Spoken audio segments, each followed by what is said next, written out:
ជីយួននេះលុយ8,000មិនខ្វះ1សេនទេមានន័យថាម៉េចលុយ8,000ដែលអ្នកដាក់វិនិយោគពីមុនថ្ងៃនេះខ្ញុំសង្វិញទាំងអស់ចាប់ពីពេលនេះទៅក៏ស្ថាននេះខ្ញុំនឹងអាជូនឹងមើលការខុសត្រូវខ្លួនឯងកាស្ថានទើបតែសាងសង់រួចអ្នកទាំងពីរចង់ដេញខ្ញុំចេញមែនទេកុំនិយាយអីចឹងខ្ញុំសុំលុយដើមវិញហើយមិនខ្វះ1សេនទេជូដាជូពាក្យដែលអ្នកនិយាយផ្ទាល់មាត់ថ្ងៃមុនថ្ងៃនេះចង់ធ្វើបែបនេះមែនទេជីយួនមិនមែនខ្ញុំមិនស្គាល់គុណទេតែ2ឆ្នាំមកនេះម៉ោង4ភ្លឺអ្នកណាជាអ្នកក្រោកមកឲ្យជ្រូកស៊ីយកជ្រៅជ្រូកមេកែកូនអ្នកណាជាអ្នកយាមគឺអ្នកមែនទេអ្នកគ្រាន់តែដាក់លុយបន្តិចបន្តួចហើយរត់ការតិចតួចសោះហេតុអ្វីបានជាចង់បានចំណាយពាក់កណ្ដាលរត់ការតិចតួចនឹងរត់ការតិចតួចនឹងខ្សែទំនាក់ទំនងជាមួយអតីតប្រធានក្រុមហ៊ុនអាហារនឹងអ្នកណាជាអ្នកផឹកស្រា3គីឡូដើម្បីបានមកចុះកម្មបិតរបស់លោកគ្រូអ៊ូអ្នកណាជាអ្នកទៅអញ្ជើញមកពីស្ថានីយ៍ពេទ្យសត្វស្រុកចុះកូតាជំពាក់លុយរោងចក្រចំណីសត្វអ្នកណាជាអ្នកយកបានយោធីទៅធានាឲ្យនោះវាជាការងាររបស់អ្នកទេប្រធានស្ថានីយ៍គេទិញជ្រូកមិនមែនទិញមុខអ្នកទេតាជូអ្នកក៏គិតបែបនេះដែរមែនទេវាសនាល្អណាស់យកតែ2,000បានហើយចៅតាជូលោកពូពូកែធ្វើមែនណាជីយួនឲ្យខ្ញុំទ្រាំលេងបានហើយខាងសហករណ៍អន្ទានមកទាលុយរាល់ថ្ងៃឆ្នាំរបស់អាពូឆ្កែនឹងក៏ដាច់ទៀតនិយាយអីហ្នឹងលោកពូមានជំនាញចិញ្ចឹមជ្រូកឯខ្ញុំមានលុយមានផ្លូវរកស៊ីជីយួននោះជាលុយចូលនិវត្តន៍ទាំងអស់របស់លោកពូណា8,000ខ្ញុំចេញលោកពូចេញកម្លាំងខ្ញុំចេញផ្លូវរកស៊ីចំណេញចែកគ្នាពាក់កណ្ដាលខាត់ខ្ញុំទទួលខុសត្រូវជីយួនឲ្យមួយជីវិតនេះបើខ្ញុំជើតាជូនិយាយអ្វីមួយម៉ាត់ហើយមិនធ្វើតាមខ្ញុំមិនមែនជាមនុស្សទេចៅដាជូដែលលោកពូអាចឈរនៅទីនេះបានមិនមែនព្រោះលោកពូចិញ្ចឹមជ្រូកពូកែទេគឺព្រោះខ្ញុំទាញលោកពូចេញពីភពហើយដាក់ចណ្ដាលឲ្យលោកពូជន់ចណ្ដាលខ្ពស់យ៉ាងណាក៏ដោយក៏ត្រូវតែចេះឡើងដោយខ្លួនឯងដែរកុំធ្វើខ្លួនដូចជាអ្នកសង្គ្រោះលោកឲ្យសោះជីយួនរឿងកន្លងមកទុកវាទៅចុះថ្ងៃក្រោយជួបគ្នាយើងនៅតែជាបងប្អូនលុយខ្ញុំយកកសិដ្ឋានខ្ញុំប្រគល់ឲ្យចាប់ពីថ្ងៃនេះទៅលោកប្រធានស្ថានីយ៍ចំពោះខ្សែសង្វាក់លោកទិញមួយនោះទាំងចំណីរបស់លោកម៉ានិងកម្មបិតរបស់លោកអ៊ូលោកទៅចរចាដោយខ្លួនឯងទៅល្អណាស់អត់មានកសិដ្ឋានចិញ្ចឹមសត្វរបស់លោកក៏នៅតែរកចំណេញបានដែរបានចាំមើលទាំងអស់គ្នាទៅបាត់គឺល្អហើយល្អណាស់ខែក្រោយនេះអ្វីទាំងអស់នឹងក្លាយជារបស់យើងទាំងពីរអាឡូលោកដាជូជីយួនទើបតែប្រាប់ខ្ញុំថាគាត់លែងគ្រប់គ្រងកសិដ្ឋានចិញ្ចឹមសត្វទៀតហើយអីចឹងខ្ញុំក៏សូមនិយាយទុកមុនដែរចាប់ពីខែក្រោយទៅស្ថានីយ៍ប្រម៉ូទិញនឹងមិនទទួលទិញជ្រូករបស់លោកដាជូទៀតទេមានរឿងអីនរណាម្នាក់ដែលមិនចេះមើលមុខគេហ្នឹងអតីតប្រធានស្ថានីយ៍ហ្នឹងឬខែក្រោយមិនទទួលទិញជ្រូកយើងអ្វីណាឈិនជីយួនម្នាក់នេះគេពិតជាលេងល្បិចដាក់ខ្ញុំមែនខ្លាចអីស្ថានីយ៍ប្រម៉ូទិញក្នុងស្រុកមិនមែនមានតែមួយកន្លែងឯណាយើងដឹកទៅលក់នៅស្រុកជិតខាងទៅស្រុកជិតខាងថ្លៃដឹកជញ្ជូនមួយជាងអស់ជាង200ឯណោះហើយជ្រូកក៏ស្រុកគីឡូទៀតលោកនេះពិតជាគ្មានសមត្ថភាពមែនឈិនជីយួនទៅតែទៅលោកក៏ភ័យស្លន់ស្លោបាត់ទៅហើយក្នុងករណីនៅសល់លុយ12,000ទៀតខ្លាចស្អីខែនេះបងមើលចុះប្រកាសជាបានច្រើនជាងខែមុនទៀតបងហែនម្សិលមិញតាមទូរស័ព្ទប្រហែលជាយកច្រឡំគ្នាហើយខ្ញុំជាមួយស៊ីវ៉ាន់និយាយទៅយើងរាប់អានគ្នាពីតូចមកស៊ូដាស៊ូអញស្ដាប់ឲ្យច្បាស់ណាកាលពីមុនដែលខ្ញុំបើកទូលីទទួលទិញពីកសិដ្ឋានគឺខ្ញុំផ្ដល់មុខមាត់ឲ្យជេនស៊ីវ៉ាន់ទេមិនមែនឲ្យអញទេបងខែនជ្រូកខ្ញុំនៅទីនេះចិញ្ចឹមដល់200គីឡូហើយណាអញ្ចឹងអញយកទៅលក់នៅផ្សារសេរីទៅលក់ដាច់ភ្លាមក៏មិនបានដែរឬស៊ូដាស៊ូឲ្យការធ្វើកសិដ្ឋានមិនមែនពឹងផ្អែកតែលើការប្រឡាក់លីមកប្រឡាក់ភក់នោះទេបើអញមិនយករឿងនេះទេថ្ងៃក្រោយអញនឹងដឹងថាវាលំបាកប៉ុណ្ណា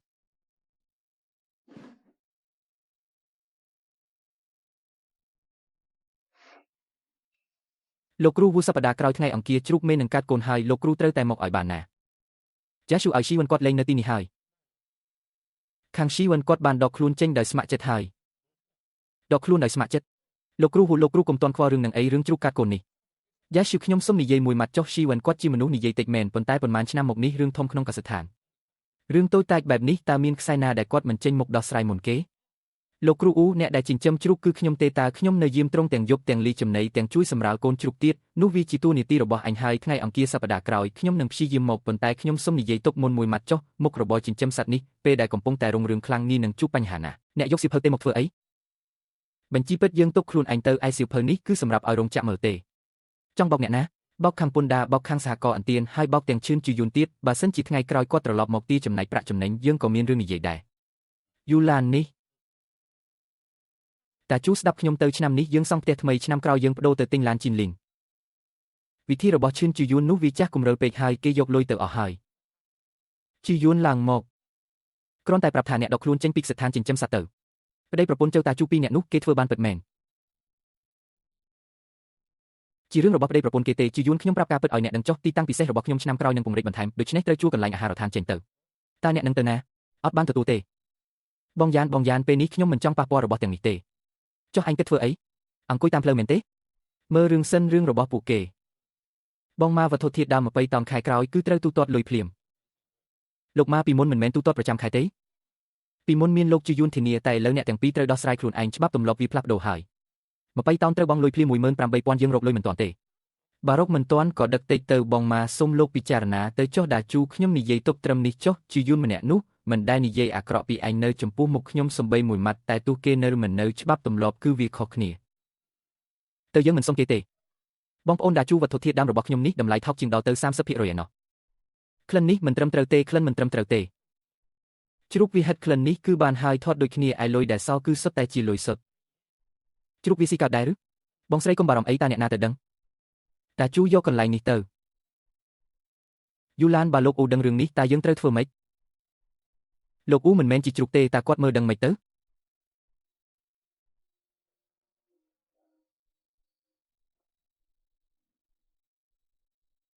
លោកម្ចាស់ជ្រូក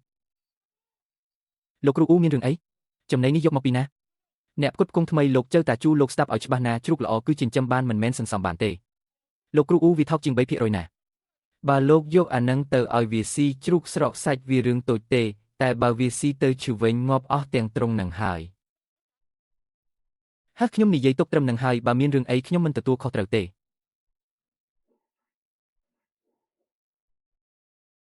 បងជ្រូកថ្ងៃនេះជ្រូកមិនសូវស៊ីចំណីសោះអាកាសធាតុក្តៅវាជារឿងធម្មតាទេធម្មតាពេលនេះចំណីមួយស្នូកកន្លះម៉ោងគឺអស់រលីងតែថ្ងៃនេះ2ម៉ោងហើយនៅសល់ពាក់កណ្ដាលលីទឹកបន្ថែមទៅគួរឲ្យសັບទៅបងជ្រូកចំណីដែលទៅបដូរថ្មីនេះលោកលីធ្វើការរបស់លោកទៅមុខលោកគ្រូអ៊ូហើយមាត់លោកលីនេះវាចម្លែកណាស់បងដាជូយកមួយនឹងហើយ 4,800 ថ្លៃអី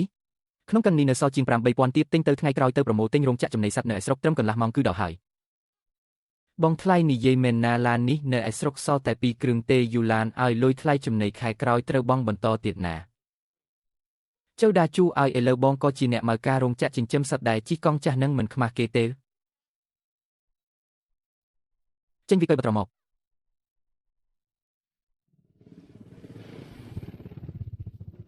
អូហូបងជូហេងម្លេះក្នុងស្រុកយើងអ្នកជិះម៉ូតូជីលីងនឹងមានប៉ុន្មានអ្នកឯណាហើយគ្រាន់តែរកស៊ីតិចតួចទេរកលុយដោយកម្លាំងញើសឈាមជាយួនឡាននេះមិនអន់ទេមនុស្សយើងរស់ត្រូវមានមុខមាត់រោងចក្រចិញ្ចឹមសត្វនេះបើខ្ញុំជាអ្នកបង្កើតឡើងមកយ៉ាងហោចណាស់ក៏ត្រូវរករបស់សំរុំមកប្រើដែរ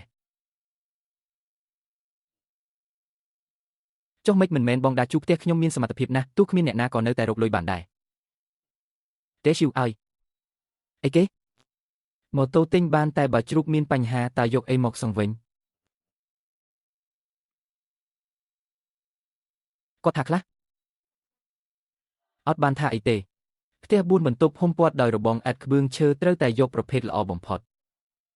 បងថ្លៃឲ្យថ្លៃសម្ភារៈស្រុកទៅអស់ 12,000 បូករួមថ្លៃឈ្នួលទៀតប្រហែល 15,000 អញ្ចឹងចាប់ផ្ដើមធ្វើទៅថ្លៃឥដ្ឋក្បឿងទូទាត់តាមខែចំណាយថ្លៃឈ្នួលចាំផ្ទះរួចរាល់សឹមទូទាត់បងប្រុសចៅឥដ្ឋក្បឿងអាចដឹកមកមុនបានតែត្រូវទូទាត់លុយតាមខែកុំឲ្យខ្ញុំរត់ចុះរត់ឡើងបងកុំបារម្ភអីកសិដ្ឋានចិញ្ចឹមសត្វកំពុងតែរីកចម្រើនលុយសាងសង់ផ្ទះនេះគឺមានគ្រប់គ្រាន់ទេដេឈូបងស្រីយីលិនពួកបងគិតចង់រុះរើធ្វើផ្ទះថ្មីមែនទេនេះគ្រាន់តែជាការចាប់ផ្ដើមទេឆ្នាំក្រោយយើងនឹងធ្វើផ្ទះ2ជាន់ទៀតអ្នកខ្លះខំធ្វើការតែមិនចេះរកផ្លូវអ្នកខ្លះធ្វើការដោយស្មោះត្រង់ហើយចេះចាប់យកឱកាសជីវិតនឹងកាន់តែរលូនទៅមុខដេឈូមកនេះលោកគ្រូមានរឿងអីជ្រូកនេះក្តៅខ្លួនហើយអាកាសធាតុក្តៅណាស់ពាក់តែ2ម៉ាត់នឹងធម្មតាទេតើចៅតាជូចំណីនេះឲ្យវាស៊ីប៉ុន្មានថ្ងៃហើយ7 ថ្ងៃដុត1ក្បាល14ថ្ងៃដុតបានប៉ុន្មានក្បាលគិតខ្លួនឯងទៅលោកគ្រូអ៊ូលោកមិនបើកថ្នាំឲ្យវាទេបើឲ្យខ្ញុំបើកថ្នាំចាំលើកក្រោយបើវាឈឺទៀតខ្ញុំមិនមកទេណា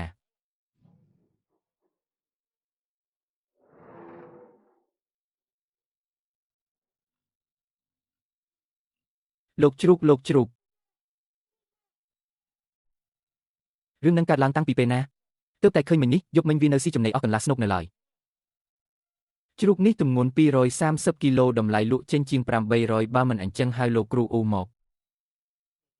មិនបាច់ហើយទេអូវាទៅក្រោយផ្ទះទៅកុំឲ្យអ្នកណាឃើញ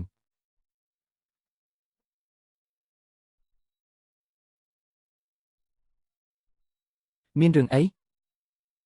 ងាប់មួយក្បាលហើយ សួស្តីយូឡាននេះជាជ្រូកមេមួយកំពុងតែត្រៀមនឹងកាត់កូនហើយលោកវីទ័របងថ្លៃជ្រូកនេះអត់មានជំងឺទេតែយើងគួរតែរាយការណ៍ទៅស្ថានីយពេទ្យសត្វសិនទេរាយការណ៍ស្អីបើហ៊ានតែរាយការណ៍ទៅគេនឹងមកត្រួតពិនិត្យពេញកសិដ្ឋានយើងមិនខានលោកលីអ្វីដែលអ្នកបានឃើញថ្ងៃនេះគឺគ្រាន់តែជាជ្រូកចាស់ងាប់ដោយធម្មជាតិប៉ុណ្ណោះឬទេយកនេះទៅ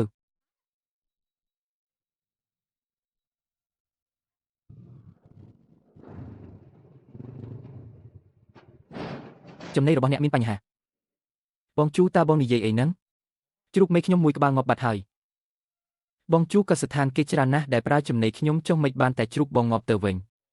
បើតាមខ្ញុំគិតគឺមកពីបងចិញ្ចឹមមិនបានល្អទេជ្រូកធម្មតាក៏មានងាប់ខ្លះដែរម្យ៉ាងទៀតបងជូបើបងហ៊ានតែរីកាទៅគេនឹងមកត្រួតពិនិត្យបងមុនគេចំណីជ្រូកគ្មានវិញ្ញាបនត្រឹមត្រូវផងតើបងហ៊ាននិយាយថាទិញពីខ្ញុំមែនទេចំណីលើក្រោយខ្ញុំបញ្ចុះតម្លៃឲ្យបង5យន់ក្នុងមួយបាវត្រឡប់ទៅឲ្យវាស៊ីបន្តទៅមិនអីទេ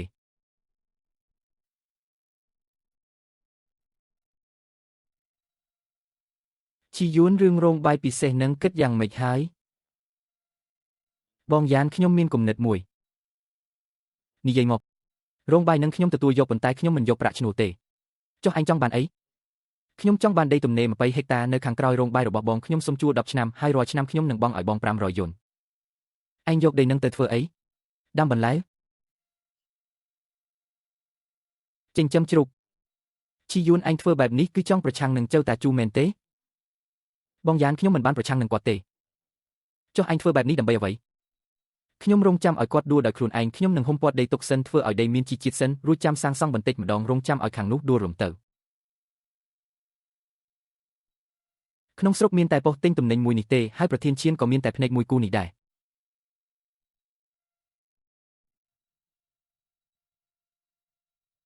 តាជូឯងមើលវា8ដងហើយណាយូឡានបើងាប់មួយក្បាលទៀតខ្ញុំនឹងមិនងាប់ទេគ្រាន់តែជ្រូកមេមួយក្បាលនឹង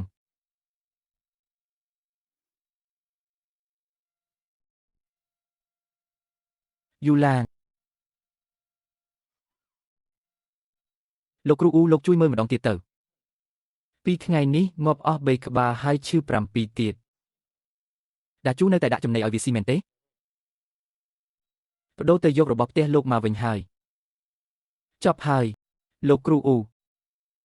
រឿងនេះអ្នកឯងដោះស្រាយខ្លួនឯងទៅបើមិនយកជ្រូកឈឺទៅដាក់ដាច់ដោយឡែកហើយដុតចោលទេក៏រងចាំឲ្យវាឆ្លងងាប់អស់ទាំងហ្វូងទៅរងចាំឲ្យវាឆ្លងងាប់អស់ទាំងហ្វូងទៅដុតចោលនោះវាខាត់រាប់ម៉ឺនឯណោះបើអ្នកមិនហ៊ានដុត3ក្បាលនឹងទេអ្នកនឹងត្រូវដុតទាំង300នឹងឯងហើយមួយទៀតខាងប្រធានឈាននឹងខែក្រោយគុំឲ្យយកជ្រូកទៅឲ្យគាត់ឲ្យសោះហេតុអ្វីបើជ្រូកអ្នកមានជំងឺហើយយកទៅលក់បើវាធ្វើឲ្យមនុស្សឈឺស្លាប់អ្នកគុំសង្ឃឹមថានឹងបានចិញ្ចឹមជ្រូកទៀតឲ្យសោះ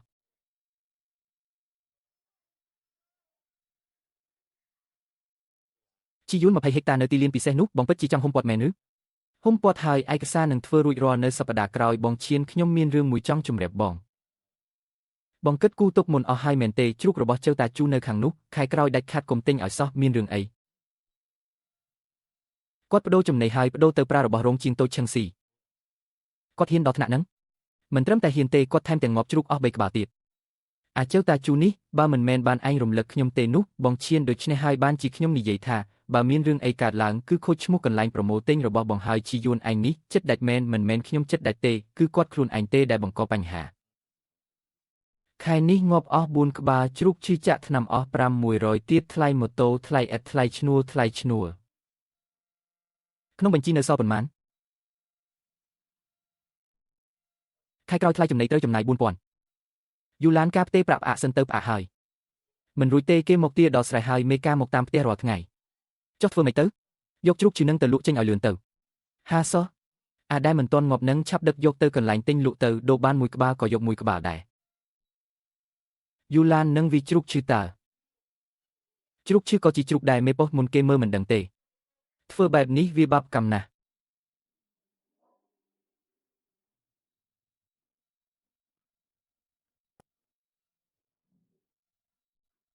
ជ្រូកធំឲ្យ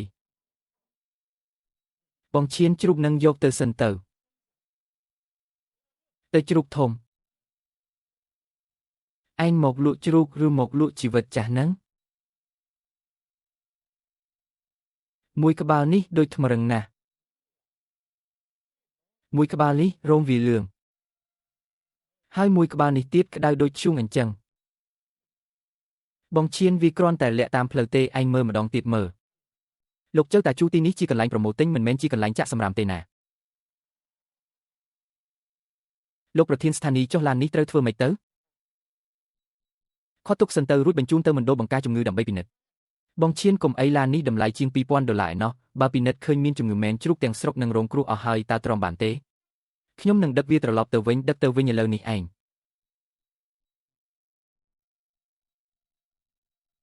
នេះមិនមែនជាលោកចៅម្ចាស់កសិដ្ឋានចិញ្ចឹមជ្រូកនោះទេកាលពីខែមុនគាត់នៅជិះឡានគីអាលីងនៅឡើយទេអូយជ្រូកនេះមើលទៅដូចជាមានជំងឺច្បាស់ណាស់លោកចៅជ្រូករបស់អ្នកនេះមើលស្អីគេទៅកន្លែងផ្សេងទៅ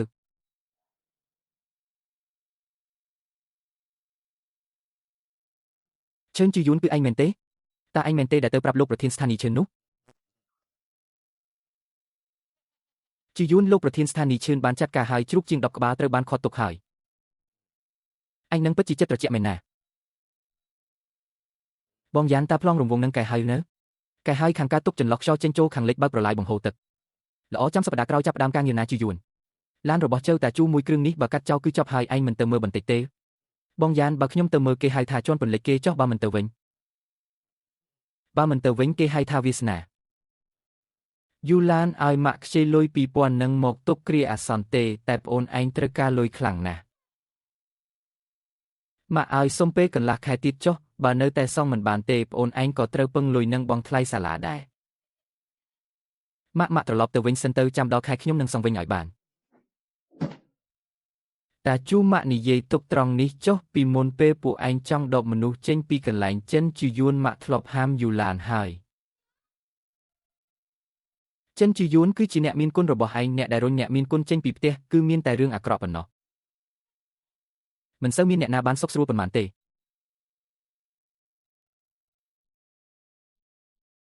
បងជូថ្ងៃនេះជាក្បាលទី6ហើយបើមិនអញ្ចឹងទេខ្ញុំទៅហៅលោកគ្រូអ៊ូមុកលោកលីពួកដែលនៅរស់ទាំងនេះយប់នេះដឹកយកទៅស្រុកជាប់ព្រំដែនទៅបងជូស្រុកជាប់ព្រំដែនក៏មានប៉ុស្តិ៍ត្រួតពិនិត្យដែរយប់នេះយើងទៅដើរផ្លូវតូចវិញបងជូធ្វើបែបនេះវាគ្រោះថ្នាក់ណាស់បើលោកលីមិនហ៊ានទេយប់នេះបើកលុយហើយទៅវិញទៅ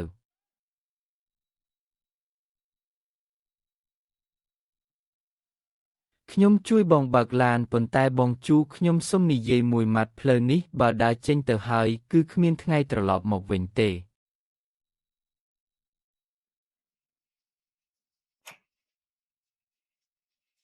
និយាយតិចមកចិត្តខាងគេអស់ហើយលោកចូលទៅក្នុងផ្ទះទៅតើទំនាក់ទំនងខាងអ្នកមីងខ្ញុំនឹងអាចទុកចិត្តបានដែរឬអត់ទុកចិត្តបានឬមិនបានក៏ត្រូវតែទៅដែរត្រូវតែទៅបើឡាននេះខូចខាតទៀតខែក្រោយគ្មានលុយទិញចំណីឲ្យវាទេលឿនឡើងយកសមម៉ូតូឲ្យខ្ញុំមកខ្ញុំទៅផ្ទះម៉ែខ្ញុំខ្ចីលុយ2,000ទៀតឯងចង់ធ្វើអីមិនបាច់ខ្វល់ទេត្រូវតែខ្ចីឲ្យបាន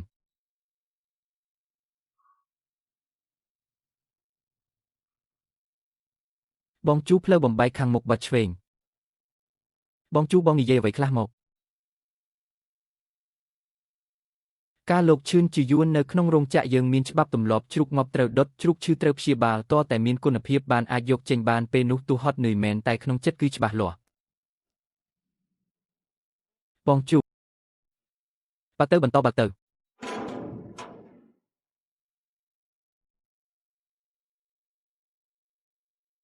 ជូតាជូនេះវាជំងឺជ្រូកដាន់ឌូ erysipelas ឯងចង់យកមកសម្រាប់ខ្ញុំមែនទេ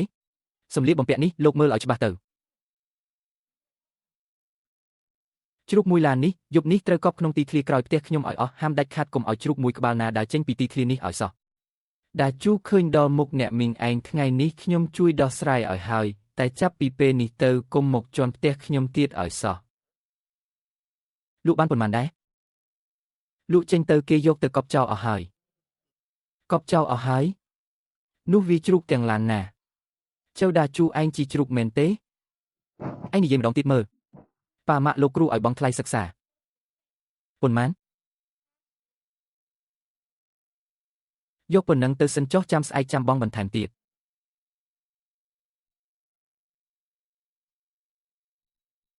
ដាជូអើយបងឈៀននេះមានរឿងអីមន្ត្រីស្ថានីយ៍បង្ការជំងឺមកដល់ហើយគេថាចំការឯងប្រហែលជាមានជំងឺឆ្លងត្រូវពិនិត្យឲ្យអស់ឬថាម្សិលមិញឯងដឹកជ្រូកមួយឡានទៅស្រុកជិតខាងមែនទេ លោកប្រធានជ្រូកប៉ុន្មានក្បាលនេះសង្ស័យថាមានជំងឺជ្រូកដានឌូខ្ញុំថាហើយដៃគូអីក៏អន់ម្លេះកម្ដៅខ្លួន41អង្សាមានស្នាមក្រហមលើស្បែកតាមការសន្និដ្ឋានបឋមគឺត្រូវតែយកទៅពិនិត្យបន្ថែមលោកតាជូមិនមែនលោកថាអត់មានជំងឺទេហ៎យូឡានស្ងាត់មកទៅលោកម្ចាស់ហាងជើតាមច្បាប់គឺត្រូវតែខ្ញុំសូមអង្វរលោកជួយដោះស្រាយដោយសម្ងាត់ទៅលោកជើដាជូកាលពីយប់មិញពេលលោកដឹកជ្រូកជឿមួយឡានទៅស្រុកជិតខាងនោះលោកធ្លាប់គិតចង់ដោះស្រាយដោយសម្ងាត់ដែរឬទេលោកម្ចាស់ហាងជើសូមសហការផងត្រូវបិទកន្លែងចិញ្ចឹមសិនហាមមិនឲ្យជ្រូកចេញក្រៅដាច់ខាតរងចាំលទ្ធផលពិនិត្យសិនបិទកន្លែងចិញ្ចឹមចុះមួយថ្ងៃពួកយើងខាតបង់ប៉ុន្មានទៅការខាតបង់របស់ស្រុកទាំងមូលវាធំជាងការខាតបង់របស់ផ្ទះអ្នកច្រើនណាស់ជាយួនលោកគ្រូអ៊ូកន្លែងនេះអ្នករើបានល្អណាស់មានខ្យល់បក់ត្រជាក់មានពន្លឺថ្ងៃហើយមានប្រភពទឹកទៀតលោកគ្រូអ៊ូការរចនាកន្លែងចិញ្ចឹមនេះគឺត្រូវតែពឹងលើលោកជួយមើលឲ្យហើយបានលោកគ្រូអ៊ូលោកនៅធ្វើការឲ្យជើដាជូទៀតហើយព្រឹកមិញនេះខ្ញុំឈប់ធ្វើហើយមានរឿងហើយឡានរបស់ហ្វាងទីយ៉ានចូលមកដល់ហើយចប់ហើយឆាប់ម្លេះជាយួនខ្ញុំប្រាប់ត្រង់ចុះអាការសម្ដែងរបស់ជើដាជូគឺចប់ហើយលោកគ្រូអ៊ូក្រុមការងារយើងនឹងចាប់ផ្ដើមធ្វើនៅដើមខែក្រោយពេលសាងសង់រួចលោកមកធ្វើជាមេបច្ចេកទេសទៅតើប្រាក់ខែគិតយ៉ាងម៉េច$120ក្នុងមួយខែហើយចុងឆ្នាំមានប្រាក់រង្វាន់លោកយកជំនាញមកចូលហ៊ុនជាមួយខ្ញុំចែកគ្នាពាក់កណ្ដាលជាយួនហែងនេះគឺមានចរិតដូចពូហែងបេះបិទលោកគ្រូអ៊ូពូខ្ញុំកាលនោះគាត់និយាយថាដូចម្ដេចធ្វើជាមនុស្សត្រូវចេះទប់ផ្លូវនិយាយធ្វើការត្រូវចេះទប់ផ្លូវថយប៉ុន្តែចំពោះមនុស្សដែលអត់គុណគឺមិនអាចលើកលែងឲ្យបានឡើយ10ថ្ងៃបិទរហូតដល់10ថ្ងៃ10ថ្ងៃនេះចំណីក៏ត្រូវដាក់ឲ្យស៊ីកម្មករក៏ត្រូវបើកប្រាក់ខែតាជួហែងនិយាយអ្វីខ្លះមកយូឡានទៅរកឆេងជាយួនទៅសុំឲ្យគាត់ជួយនិយាយអង្វរប្រធានស្ថានីយ៍ឲ្យជើតាជួហែងឈួតហើយមែនទេយូឡានបើមិនទៅរកគាត់ទេគឺចប់ទាំងរោងការងារនេះហើយកាលនោះអ្នកណាដែលនិយាយថាគ្មានឆេងជាយួនក៏អញនៅតែធ្វើការបានអ្នកណាដែលយកលុយ$3000ដេញគេចេញឥឡូវបែរជាទៅអង្វរគេចុះមុខមាត់របស់ហែងជើតាជូនេះមិនត្រូវការទៀតទេមើលចុះលុយអស់រលីងហើយ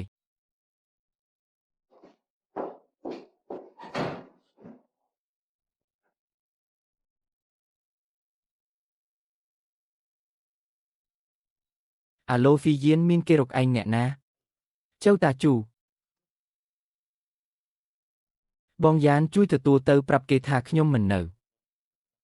តាជូឲ្យហ្វីយៀនមិននៅទេគេធ្វើបែបនេះដោយចិត្តណាទេបងយ៉ានអ្វីដែលគេកំពុងសុំមិនមែនជាខ្ញុំទេគឺលោកប្រធានឈៀនគឺរឿងបង្ការជំងឺគឺមាត់របស់គេផ្ទាល់ដែលមិនបានគិតឲ្យច្បាស់ពីមុនមកចុះបើអញអូសបន្លាយបែបនេះរហូតដល់គេមករកដល់ផ្ទះស៊ីយានឲ្យគុំនិតឯងនេះជ្រៅជាងអាផ្ទះខ្ញុំទៅទៀតបងយ៉ានខ្ញុំមិនបានបង្ខំឲ្យគេមកដល់ជំហាននេះទេគឺគេដើរមកដោយខ្លួនឯងទេខ្ញុំថាហើយឆេនហ្វីយៀនចង់តែឃើញពួកយើងដួលរំទេខ្ញុំទៅរកវាឯងទៅលុតជង្គង់លុតក៏លុតតែរោងចក្រត្រូវតែរក្សាទុកអីទៀតលោកស្ដាប់ខ្ញុំមួយម៉ាត់មក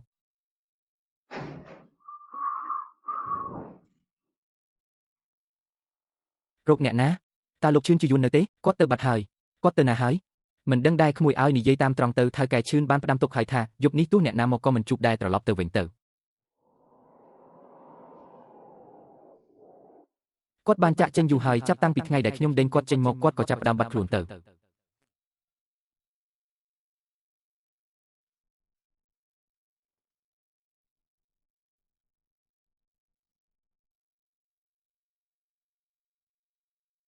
អ្នកអង្គុយយាមមួយយប់ហើយក្រោកឡើងនិយាយគ្នាមកលោកជើតាជូលោកធ្វើអីហ្នឹង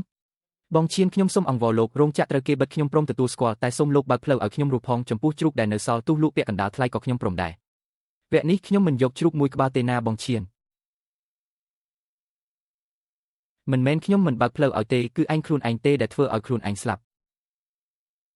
ថ្ងៃដែលឯងដឹកជ្រូកឈឺនោះគឺផ្លូវជីវិតឯងដាច់ហើយជាយួនមិនបានប្រាប់ខ្ញុំទេគឺខ្ញុំខ្លួនឯងទេដែលមិនយកក្រោកឡើងទៅដីវាត្រជាក់ណាស់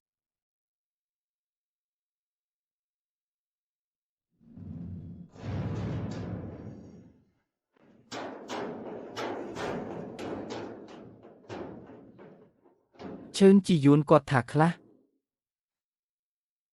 គាត់មិនជួបខ្ញុំទេចុះប្រធានស្ថានីយ៍ឈៀនវិញក៏យឺតពេលដែរជើតាជូបើកទ្វារ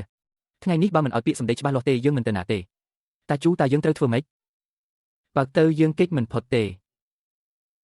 ถ้าแกเจ้าลอยบริจาคลอยថ្លៃចំណីខែមុនហើយនឹងលុយថ្លៃចំណីខែនេះគិតអស់ទៅចុះខែក្រោយវិញខែក្រោយឬថាហាងអ្នកឯងបិទហើយខ្លះគេថាអ្នកឯងលួចដឹកជ្រូកទៅស្រុកគេពេលយប់ទៀតលោកចៅលុយថ្លៃឥត1800នឹង2ខែទៀតបានអត់ហាងអ្នកឯងបិទហើយតើឲ្យពន្យាដល់ពេលណាទៀតឡាននេះទុកនៅកន្លែងខ្ញុំសិនទៅហ៊ានអត់ឡាននេះតម្លៃ4800លុយថ្លៃឥត1800នឹងអ្នកឯងនៅចំណេញ2000ទៀតសរសេរលិខិតសន្យាទៅ3ខែសងលុយវិញឡាននេះខ្ញុំនឹងសងអ្នកឯងវិញលោកចៅនិយាយមកអូយលោកចៅនិយាយមកយូឡានអេលឺអាចពន្យាបានប្រហែលថ្ងៃទៀតបើមិនដាក់សម្ពាធយកទៅបញ្ចាំទៅនៅមានខ្សែនេះទៀតហើយទូរទស្សន៍ពណ៌ហើយម៉ាស៊ីនដេរទៀតយូឡានអានឹងជារបស់ដែលម៉ាក់យកមកធ្វើជាទ្រព្យឲ្យកូនក្រមុំណារបស់ម៉ាក់យកមកធ្វើជាទ្រព្យឲ្យកូនក្រមុំនឹងអាចយកមកហូបបាយបានទេលោកចៅកាលពីដើមយើងទាំងពីរនាក់នឹងដូចជាល្ងងខ្លៅមែនទេ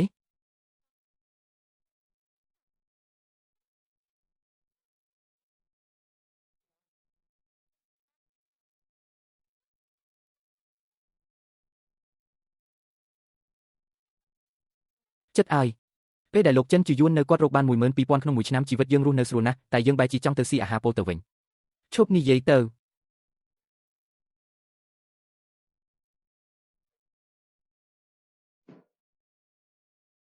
សៀវជុនតាប៉ារបស់កូនដឹកជ្រូកឈឺទៅស្រុកលីនមែនឬមិនមែនទេរោងចក្រផ្ទះយើងត្រូវគេបិទអ្នកស្រុកដឹងគ្នាអស់ហើយគេថែមទាំងនិយាយថាប៉ាកូននឹងត្រូវជាប់គុកទៀតប៉ាកូនជាមនុស្សកុហកប៉ាកូនជាមនុស្សកុហកប៉ាកូនជាមនុស្សកុហកសៀវជុនតើអ្នកណាធ្វើបាបកូនសៀវជុនមកនេះប៉ាស៊ូកូនបន្តិចប៉ាគេនិយាយថាប៉ាដឹកជ្រូកឈឺទៅលក់តើវាជារឿងពិតមែនទេប៉ាកូនលេងចង់រៀនទៀតហើយសៀវជុនម៉ាក់នឹងផ្ទេរៀនឲ្យកូនម៉ាក់នឹងផ្ទេទៅណាក៏ដូចតែគ្នាទេ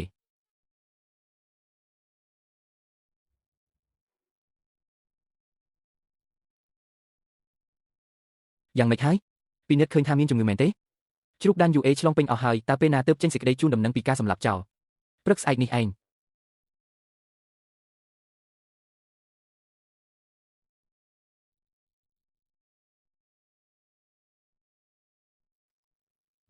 ម្ចាស់កសិដ្ឋានចៅចាប់ហើយ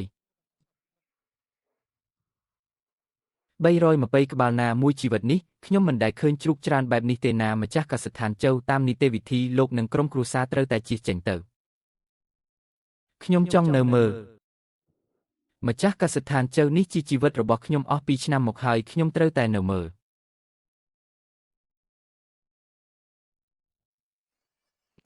ជ្រូកមួយក្បាលនេះគេសងមកខ្ញុំតាំងពីដើមឯមួយក្បាលនេះទៀតគឺលោកគ្រូអ៊ូជាអ្នកជួយសម្រាលដោយផ្ទាល់ដៃម្ចាស់កសិដ្ឋានជ្រូកមួយក្បាលនេះលោកលីនៅចាំមើលវាអស់3ថ្ងៃណោះម្ចាស់កសិដ្ឋានលោកមិនចូលទៅសម្រាប់បន្តិចទេវាចេះអស់ហើយជាយួនលោកមិនទៅមើលបន្តិចទេមិនទៅទេចិត្តអ្នកនេះរឹងមាំមែនខ្ញុំទៅមើលឲ្យកម្មពីវាមកដល់ខ្ញុំផ្ទាល់មកមិនទៅទេរឿងនេះមិនពាក់ព័ន្ធនឹងខ្ញុំទេគឺវាជាអ្នកធ្វើអីចឹងតើលោកពូរបស់អ្នកកាលពីមុនក៏ជាមនុស្សបែបនេះដែរមែនទេលោកពូខ្ញុំធ្លាប់និយាយពាក្យមួយឃ្លាតើពាក្យអ្វីទៅចំពោះមនុស្សដែលអត់គុណគេមិនបាច់មើលមុខទេមើលមួយភ្នែកក៏ចាត់ទុកថាផ្ដល់កិត្តិយសឲ្យគេដែរចប់ហើយចប់ហើយចប់ហើយលោកពូតើចប់ហើយយ៉ាងម៉េចទៅហេតុអ្វីបានជាចប់អស់បែបនេះកន្លែងនេះខាងក្រោមគឺកប់ជ្រូកចំនួន320ក្បាល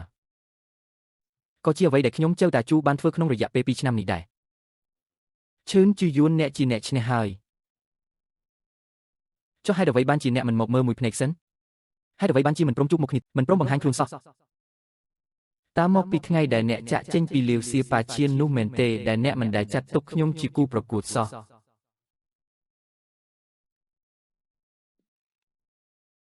យូឡាន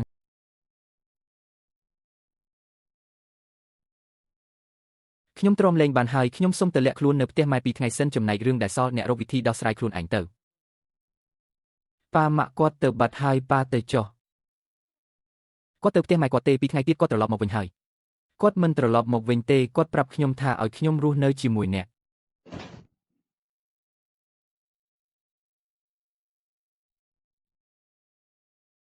ថ្ងៃនេះមូលដ្ឋានចិញ្ចឹមសត្វជាយួនបានបើកសម្ពោធជាផ្លូវការហើយ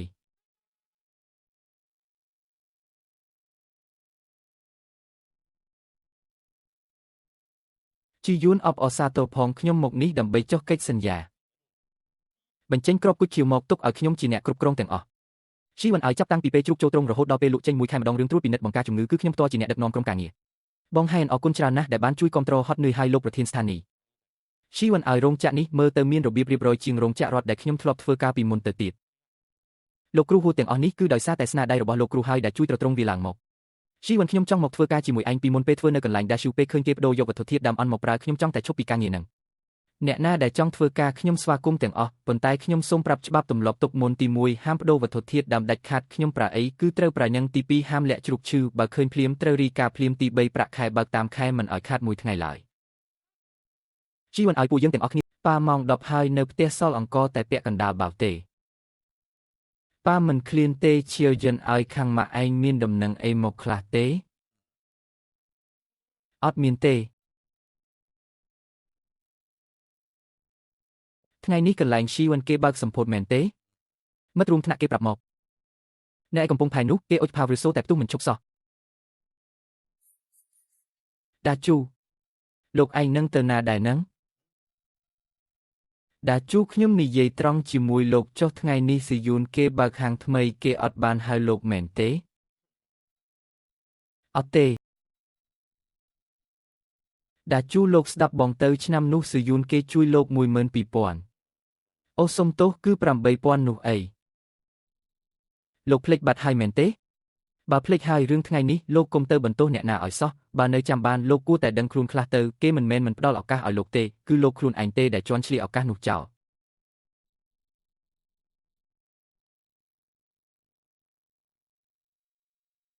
លោកម្ចាស់ឈិននេះជាជ្រូកពូជដែលដឹកមកផ្ទាល់ពីស្ថានចំនួន120ក្បាលថ្មិញរោមនិងកម្លាំងគឺល្អទាំងអស់សយួនឲ្យជ្រូកមួយឡូតនេះ3ខែទៀតអាចលក់បានហើយធានាថាគុណភាពលេខ1ខ្ញុំមិនរាប់ទេទុកឲ្យអ្នកហត់នឿយហើយ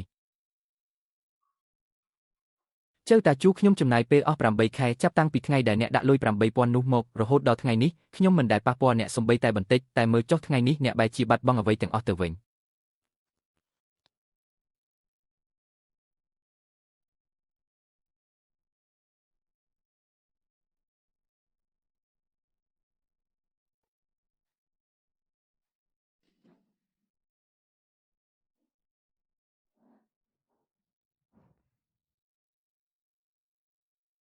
ស៊ុនយូឡាន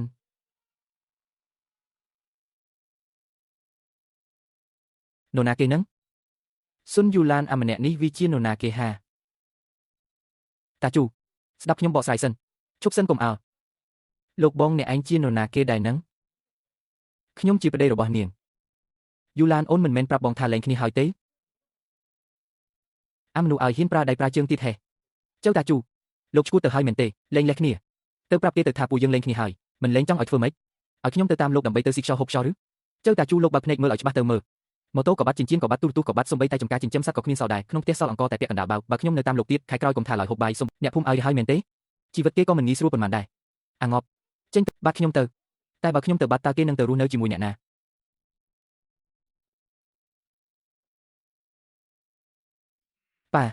ប៉ាមានរឿងអីហ្នឹងប៉ាដួលបន្តិចបន្តួចទេកូនប៉ា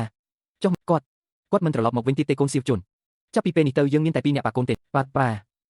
កូនលែងចង់បានទូរទស្សន៍ពណ៌ទៀតហើយក៏លែងចង់បានម៉ូតូដែរ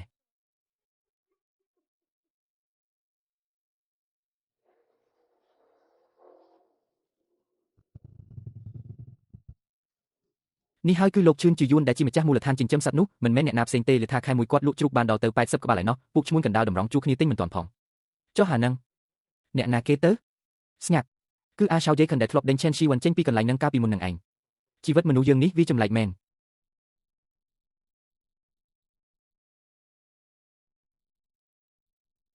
គ្រូមានធ្វើដែលល្អណាស់ពីមុនមកខ្ញុំមិនដែលឃើញអ្នកឯងសោះទើបតែចេញមកនឹងចុះអ្នកឯងមិនមែនមកពីស្ថានចិញ្ចឹមសត្វនឹងទេហេមិនមែនទេបាត់មិនមែនក៏មិនមែនគ្រូខ្ញុំសុំនិយាយមួយម៉ាត់ចុះ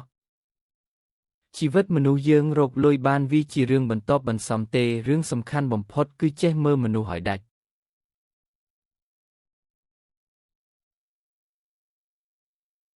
សត្វ120ក្បាលដំបូងមួយខែនេះការលូតលាស់គឺលើសពីស្តង់ដារទាំងអស់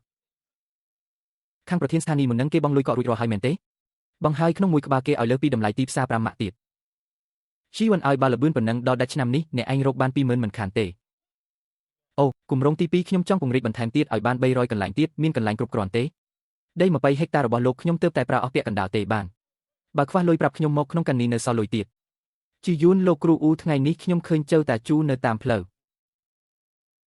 គាត់កំពុងជួសជុលកង់ជាយួនខ្ញុំសុំនិយាយមួយម៉ាត់មនុស្សម្នាក់នេះចាប់ហើយកុំទៅខ្វល់ពីគាត់អីលោកគ្រូអ៊ូលោកកុំបារម្ភអីចាប់តាំងពីថ្ងៃដែលគាត់ក្បត់ខ្ញុំមិនដែលមើលមុខគាត់ទៀតទេ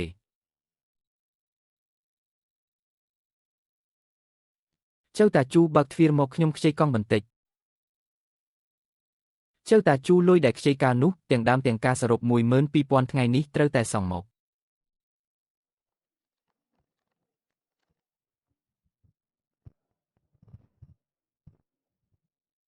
ត្រកូលចៅនេះចប់ពិតមែនហើយកាលពីមុនគាត់អស់ចាប៉ុណ្ណាទិញម៉ូតូសង់ផ្ទះថ្មីទៅណាមានតែងាកមុខដាក់គេចៅតាជូរបស់របរទាំងអស់នេះខ្ញុំរឹបអូសទុកសិនឲ្យពេល10ថ្ងៃក្នុងរយៈពេល10ថ្ងៃបើរកមិនបានគ្រប់ទេនោះខ្ញុំយល់ហើយ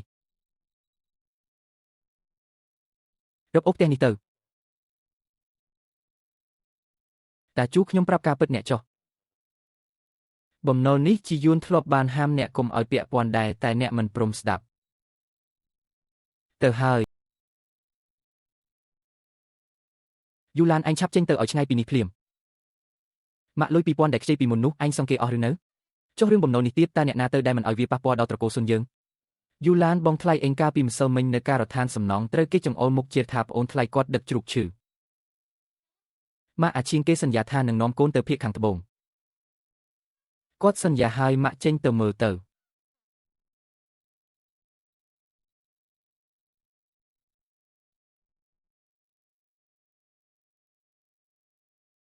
បរោះដែលខ្លួនឯងជ្រើសរើសផ្លូវដែលខ្លួនឯងដើរគឺខុសមួយជំហានហើយមិនអន់ទេតែខុសគ្រប់ជំហាន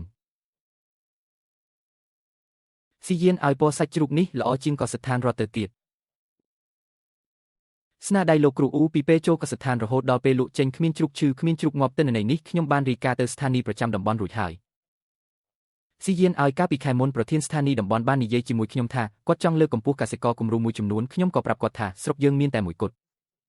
បងឈៀននិយាយអញ្ចឹងធ្ងន់ធ្ងរពេកហើយកសិករគំរូមានន័យថាធនាគារកសិកម្មស្រុកអាចផ្ដល់អន្ទានបានដែលអាចអនុម័តប្រាក់កម្ចីបាន30000ក្នុងមួយលើក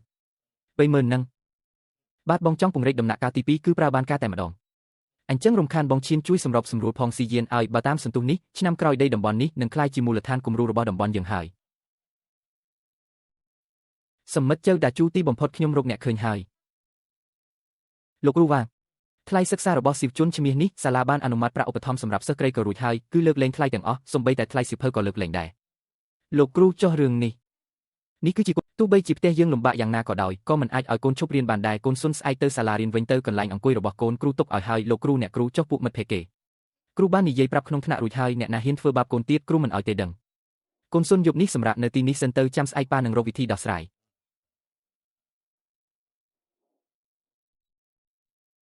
ប៉ាម៉ាក់យើងគាត់លែងត្រូវការពួកយើងហើយមែនទេ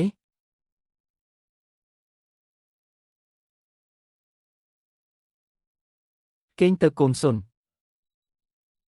ថ្ងៃនេះប៉ាទៅធ្វើការលើកអិតនៅការដ្ឋានកូនទៅជាមួយប៉ាដែរមិនបានទេការដ្ឋានវាគ្រោះថ្នាក់ណាស់ចុះកាលពីយប់មិញគ្មានអ្វីទេកូនប្រហែលជាភ្នែកស្រវាំងហើយប៉ាបើសិនជាម៉ាក់គាត់ត្រឡប់មកវិញប៉ានៅតែយកគាត់មែនទេកូនសុនទៅអង្គុយដុតភ្លើងជាមួយលោកតាទៅប៉ាត្រូវទៅធ្វើការហើយលើកអិតនេះមួយដុំបាន1សេនមួយថ្ងៃលើក1000ដុំបាន$10តាធ្វើបានទេ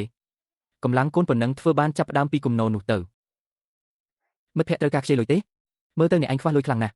ពីមុនធ្វើអីដែរចិញ្ចឹមជ្រូកអូអញ្ចឹងអ្នកប្រហែលជាស្គាល់លោកម្ចាស់ឈឿននៅមូលដ្ឋានជាយួនខាងជើងក្រុងហើយស៊ីវជុនឲ្យស៊ីវជុនមើលចុះអ្នកមកហើយអ្នកនឹងទៅហើយចេញទៅលោកប៉ាថាគាត់ភ្នែកព្រើទេអ្នកមិនដែលមកទីនេះកាលពីយប់មិញទេ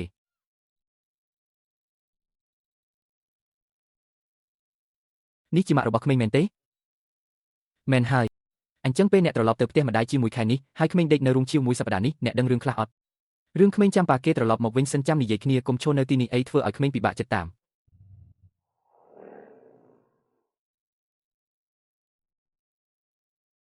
កំឡោះគ្រប់វាទៅ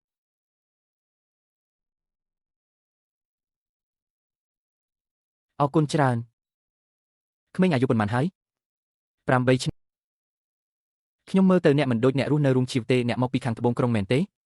ព្រឹកមិញនេះមានការងារធ្វើគឺរើបន្លែមួយថ្ងៃបាន3កាក់ទៅអត់ទៅចុះកូនអ្នកណាជាអ្នកមើលកុំបារម្ភអីឆ្អឹងឆ្អែងខ្ញុំនេះមិនថ្លៃប៉ុន្មានទេមើលក្មេងម្នាក់មិនមែនជាបញ្ហាទេធ្វើការឲ្យលឿនឡើងមុនម៉ោង3រសៀលត្រូវតែរើឲ្យរួចរាល់អូយលោកពូកុំខំពេកអីបើលើកលែងរួចកុំលើកច្រើនពេកអីតិចតួចក៏បានដែរនឹងហើយខ្ញុំនៅតែអាចធ្វើបាន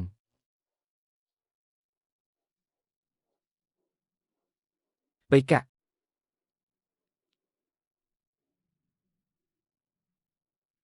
3កាក់នេះគ្រប់គ្រាន់សម្រាប់ឲ្យអាតូចញ៉ាំនំប៉័ងស្មួយពេលហើយថែមសាច់កន្លះខាំទៀត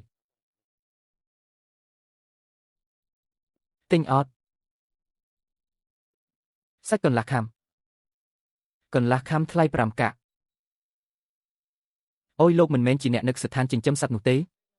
មិនមែនទេយកទៅពីមុនលោកឈិនជាយួនធ្លាប់ស្នាក់នៅនិងញ៉ាំអាហារនៅកន្លែងលោកពេលចិញ្ចឹមជ្រូកគាត់ទិញរបស់ពីខ្ញុំ3ឆ្នាំមកហើយគាត់មិនដែលខ្វះលុយខ្ញុំសំបីតែ1សេនយកទៅកូនឯងកំពុងតែធំធាត់លោកឈិនសូមអបអរសាទរផងជាកសិដ្ឋានចិញ្ចឹមសត្វគំរូទំនើបដំបូងគេក្នុងស្រុកយើងអរគុណច្រើនអ្នកកាសែតតូចចុះថ្ងៃនេះមកចង់ថតអ្វីដែរចង់ថតពីប្រវត្តិផ្ទាល់ខ្លួនរបស់លោកឈិនតើអ្វីទៅជាអាថ៌កំបាំងជោគជ័យរបស់លោកមាន3ឃ្លាលោកនិយាយមកទី1ត្រូវចេះជ្រើសរើសចំណីនឹងមនុស្សទី2ត្រូវមានច្បាប់ទម្លាប់និងគណនេយ្យច្បាស់លាស់ទី3ត្រូវមានសីលធម៌ក្នុងការធ្វើជាមនុស្សលោកឈិនប៉ុន្មានឆ្នាំមកនេះលោកមិនដែលជួបការខាតបង់ទេធ្លាប់ជួបដែរតើអាចរៀបរាប់បានទេការខាតបង់ដែលធ្លាប់ជួបគឺត្រូវចេះដោះស្រាយដោយខ្លួនឯងមិនមែនយកមកនិយាយរអ៊ូតមនោះទេអាតូចឲ្យមនុស្សម្នាក់នេះមាត់រឹងណាស់ឯងគ្រាន់តែសរសេររឿងកសិដ្ឋានរបស់គាត់ឲ្យល្អទៅបានហើយអាជូនប៉ាសាច់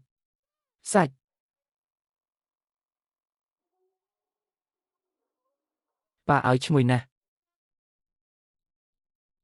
ប៉ាក៏ញ៉ាំដែរទៅប៉ាមិនឃ្លានទេម្នាក់ពាក់កណ្ដាលទៅក្មេងម្នាក់នេះអនាគតទៅមិនខុសទេណាអាល្អិតឲ្យប៉ាមើលទៅឯងមិនមែនជាអ្នកជំនាញខាងនេះទេបើមិនធ្វើការនឹងតើឲ្យធ្វើម៉េចទៅពីមុនឯងធ្វើការអីដែរ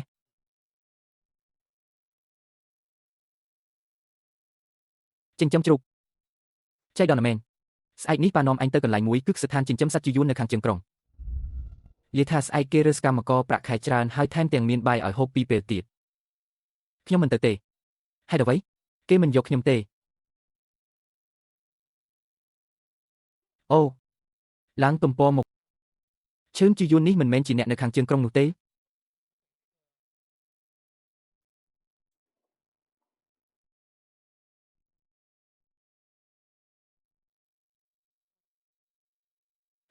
នឹងមួយឆ្នាំយើងរកបានប៉ុន្មានទៅគេឈ្មោះចិនជាយានគេពូកែណាស់អាម្នាក់ដែលធ្លាប់រកស៊ីជាមួយគេកាលពីមុនឈ្មោះចៅតាជូនឹងឬថាឥឡូវដេកតាមក្រោមស្ពានបាត់ទៅហើយប៉ាមនុស្សដែលនៅលើកាសែតមិញហ្នឹងគឺពូចិន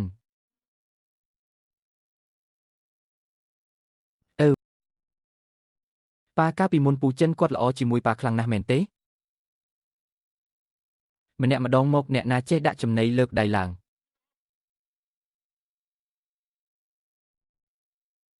ចុះអ្នកណាចេះជួយសម្រាលកូនវិញអ្នកណាដែលធ្លាប់ឃើញគេជួយជ្រូកមេសម្រាលកូនពិបាកគឺនៅទីនេះសិនអ្នកផ្សេងទៀតគិតប្រាក់ឈ្នួលតាមមូលដ្ឋានទៅ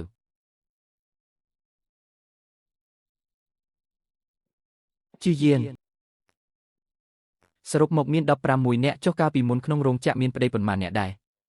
មានលោកឆេងលោកឡៃលោកឆៅលោកយ៉ាវទាំង4នាក់នឹងទុក4នាក់នឹងទៅលោកគ្រូវូឲ្យធ្វើការជាមួយអ្នកណាក៏ដើម្បីតែបាយទឹកដែរមិនពាក់ព័ន្ធនឹងថាគេជាមនុស្សរបស់នរណាទេឲ្យតែមិនមែនឆៅដែរផ្ទាល់ឬសាន់យូឡែនគឺប្រើបានទាំងអស់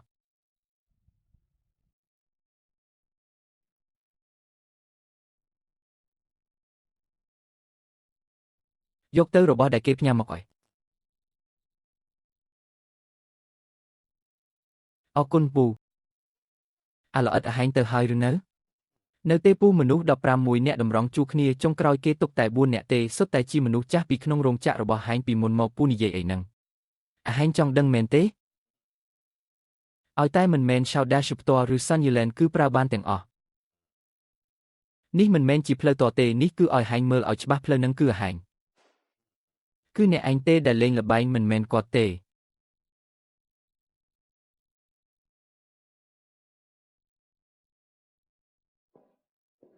2 ខែហើយណា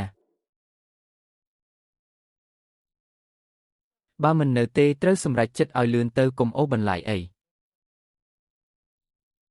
អស់ប៉ុន្មានដែរថ្លៃវះកាត់និងសម្រាប់ពេទ្យ300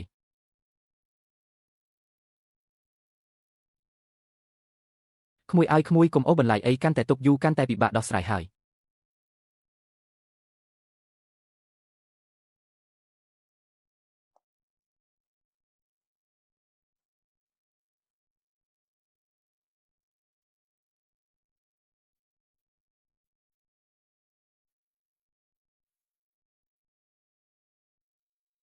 អូនេះមិនមែនបងស្រីយូឡានទេលីថាបងលេងលេះជាមួយតាជូហើយមែនទេកូនអើយខ្ញុំប្រាប់អ្នកណាកូនប្រុសខ្ញុំនឹងចៅបានដេកនៅក្រោមស្ពានអស់មួយសប្តាហ៍ហើយក្មេងនឹងទើបតែអាយុ8ឆ្នាំទេណានៅក្រោមស្ពានថ្មធំក្រៅក្រុងខាងត្បូងអ្នកស្រុកទាំងមូលគេដឹងរឿងនឹងអស់ហើយសៀវជុនកាលពីមុនពេលដែលអ្នកនិងកូនប្រុសខ្ញុំទៅបោកយកលុយ 10,000 ដំឡឹងពីលោកឈិនជូយួនគឺអ្នកមែនទេដែលជាអ្នករៀបចំផែនការនឹងកូនរបស់អ្នកកំពុងដេកនៅក្រោមស្ពានចំណែកអ្នកបែរជាទៅរត់តាមប្រុសផ្សេងបាត់ទៅហើយ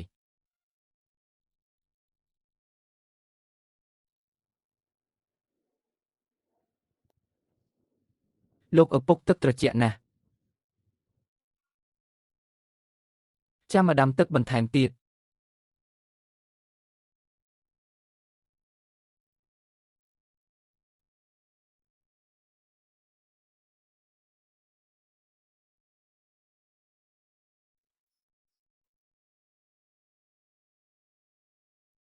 ប៉ាឲ្យតើអ្នកនៅខាងក្រៅនោះមែនម៉ាក់ឬអត់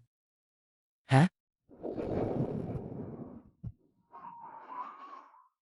9.6មិនមែន10ទេឯងលីអិតដុំនោះមិនបានដឹកឡើងទៅទេខ្ញុំឃើញហើយ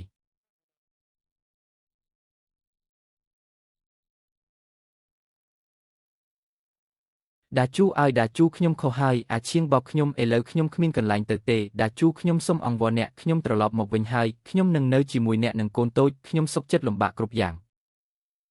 យូឡានតើក្រដាស់ពិនិត្យសុខភាពនៅមន្ទីរពេទ្យនោះជារបស់ឯងមែនទេមិនបានអ្នកដឹងថ្ងៃនេះនៅការដ្ឋានមានគេរើសបានរបស់ដែលឯងជ្រុះហើយយកមកឲ្យខ្ញុំកូននឹងជាកូនអាឈៀងយូឡានខ្ញុំប្រាប់ឯងមួយម៉ាត់ចុះពេលដែលឯងទាញខ្ញុំឲ្យទៅបិទផ្លូវរបស់ឈិនជីយួននោះខ្ញុំមិនបានខាត់ឯងទេថ្ងៃនេះឯងមកលុតជង្គង់សុំឲ្យខ្ញុំជួយបើកផ្លូវនោះឲ្យឯងវិញខ្ញុំក៏មិនជួយដែរឯងត្រឡប់ទៅផ្ទះម៉ែឯងទៅឬទៅរកអាឈៀងឬក៏ទៅខាងត្បូងទៅនៅក្រោមស្ពាននេះមិនមែនជាកន្លែងរបស់ឯងទេប៉ាទៅប៉ាទិញស្បែកជើងថ្មីឲ្យកូនប៉ាម៉ាក់គាត់ទៅបាត់ហើយមែនទេអំបញ្ញមិញកូនមិនគួរមិនខ្វល់ពីគាត់សោះកូនសុនប៉ាមានពាក្យមួយឃ្លាចង់ប្រាប់កូនត្រូវចាំទុកឲ្យជាប់ក្នុងចិត្តណាជីវិតមនុស្សយើងធ្វើខុសមិនមែនជារឿងគួរឲ្យខ្លាចទេតែអ្វីដែលគួរឲ្យខ្លាចនោះគឺខុសហើយនៅតែបោកប្រាស់ខ្លួនឯងម៉ាក់កូនខុសប៉ាក៏ខុសដែរគ្រាន់តែរឿងដែលម៉ាក់កូនធ្វើខុសនោះវាធ្ងន់ធ្ងរជាងប៉ាទៅទៀតអាល្អិតឲ្យឃើញដៃអញលើកអិតរហូតដល់ដាច់រលាត់អស់ហើយធ្វើការបែបនេះមិនដល់កន្លះខែផងដៃអញខូចអស់ហើយស្អែកនេះប៉ានឹងនាំអញទៅកន្លែងមួយពូជើងខ្វិនតើពូនឹងនាំខ្ញុំទៅណាផ្ទះពូអ៊ូពូជើងខ្វិនខាងពូអ៊ូនឹងខ្ញុំទៅមិនបានទេហេតុអ្វីកាលពីមុនពេលខ្ញុំបដូរវត្ថុធាតុដើមសម្រាប់បបាញ់ពេលគាត់រើសវត្ថុធាតុដើមមុនពេលគាត់ទៅគាត់បានបោះសម្ដីមួយឃ្លាថារឿងនេះគាត់មិនទទួលខុសត្រូវទេនោះគឺជាការពិតឥឡូវនេះគាត់គឺជាមេជាងបច្ចេកទេសនៅមូលដ្ឋានរបស់ឈិនជីយួនខ្ញុំសួរអ្នកណាតើអ្នកទៅនឹងដើម្បីសុំផ្លូវរស់ពីគេឬមួយទៅសុំឲ្យគេជួយនិយាយសម្រួលជាមួយលោកឈិនជីយួនវិញគិតឲ្យច្បាស់សិនចាំទៅបើគិតខុសគ្រូអ៊ូអាចនឹងទាត់អ្នកចេញមកក្រៅភ្លាមនឹងខ្ញុំចង់ទៅសុំទោសមានតែប៉ុណ្្នឹងទេមានតែប៉ុណ្្នឹងទេតោះទៅ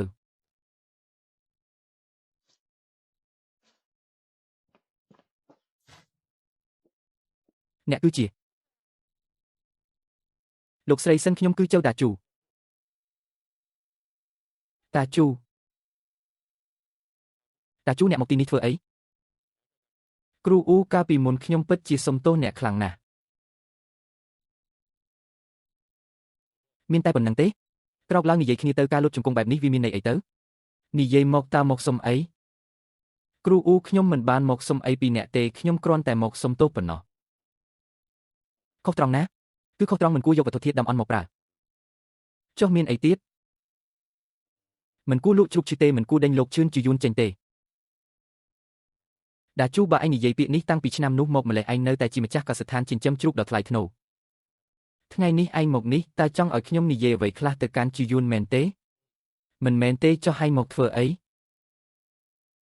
លោកគ្រូអ៊ូខ្ញុំគ្រាន់តែចង់សួរលោកមួយម៉ាត់និយាយមកដៃទាំងពីររបស់ខ្ញុំនេះតើនៅអាចចិញ្ចឹមជ្រូកបានទៀតដែរឬទេដាជូដៃទាំងពីររបស់ឯងអាចចិញ្ចឹមជ្រូកបានឬអត់ខ្ញុំនិយាយមិនរាប់ទេដៃទាំងពីរនេះអាចឲ្យគេជឿជាក់បានទៀតឬអត់ឯងនិយាយក៏មិនរាប់ដែរចុះអ្នកណាជាអ្នករាប់ពេលវេលាជាអ្នករាប់លោកគ្រូអ៊ូខ្ញុំមកហើយដាជូឯងស្គាល់ភូមិឈឹងណានបៀនជាទេស្គាល់ផ្ទះរបស់បៀនឡាវលីវមានជ្រូកមេ30ក្បាលគ្មានអ្នកណាដឹងពីរបៀបជួយសម្រាលកូនទេថ្មីនេះងាប់អស់ពីហើយគាត់ដើររកលោកអ៊ូម៉ៅគ្រប់កន្លែងមួយខែ60យន្តហូបបាយពីរពេលបើមិនយកប្រាក់ឈ្នួលតែយកភាគលាភវិញគឺកាត់យក20%តាមកិច្ចសន្យាលោកគ្រូអ៊ូតើលោកចង់មានន័យថាខ្ញុំមិនណែនាំអ្នកណាទេអ្នកទៅសួរខ្លួនឯងចរចាខ្លួនឯងហើយនៅមានមួយឃ្លាទៀតលោកគ្រូអ៊ូលោកនិយាយមករឿងនេះទោះលោកធ្វើបានឬមិនបានក៏មិនពាក់ព័ន្ធនឹងជាយន្តដែលជាយន្តមិនដឹងរឿងនេះទេហើយថ្ងៃក្រោយក៏កុំឲ្យគេដឹងថាខ្ញុំជាអ្នកស្នើឲ្យធ្វើឲ្យសោះលោកគ្រូអ៊ូខ្ញុំយល់ហើយជាយន្តហៅថាជូតាជូយប់នេះទៅផ្ទះលោកគ្រូអ៊ូមែនទេបាទឯងមិនសួរនាំបន្តិចទេរឿងលោកគ្រូអ៊ូខ្ញុំសុំសួរមួយម៉ាត់ចុះបើលោកគ្រូអ៊ូបង្ហាញផ្លូវរកស៊ីឲ្យគេមែនតើឯងគិតយ៉ាងម៉េចពីឆ្នាំមកនេះខ្ញុំមិនបានធ្វើអីគេទេហើយក៏មិនគិតនឹងធ្វើអីគេទៀតដែរចុះបើគេបន្តិចម្ដងងើបមុខឡើងវិញបាននោះជាវាសនាគេខ្ញុំមិនរារាំងទេឯងមិនរារាំងមែនទេខ្ញុំក៏មិនជួយលើកដែរជាយងឲ្យជាយន្តចិត្តគំនិតឯងនេះវាខ្ពស់ជាងអ្វីដែលខ្ញុំគិតទៅទៀតបងយ៉ានគុំនិយាយបែបនេះអីបងនិយាយមកកាលពីមុនគេធ្វើខុសនឹងខ្ញុំគឺគេអត់មានចិត្តធម៌ថ្ងៃនេះខ្ញុំមិនជួយគេគឺខ្ញុំមិនមែនជាមនុស្សអាក្រក់ទេបើគេអាចងើបឡើងវិញបានមែននោះគឺជាសមត្ថភាពរបស់គេខ្ញុំមិនច្រណែនទេបើគេងើបមិនរួចទេនោះក៏ជាវាសនារបស់គេដែរអ្នកមកតាមការណែនាំរបស់លោកគ្រូអ៊ូមែនទេមិនមែនទេខ្ញុំមកដោយខ្លួនឯងចុះអ្នកដឹងបានមិនថាខ្ញុំកំពុងរកអ្នកជំនួយការចាស់ខ្ញុំគេនិយាយតាមផ្លូវពីមុនអ្នកធ្វើការនៅណារោងចក្រអាត់និងក៏ស្ថានចិញ្ចឹមសត្វរោងចក្រអាត់មួយនោះអ្នកគឺចៅតាជូមែនទេបាទតាមខ្ញុំចូលមក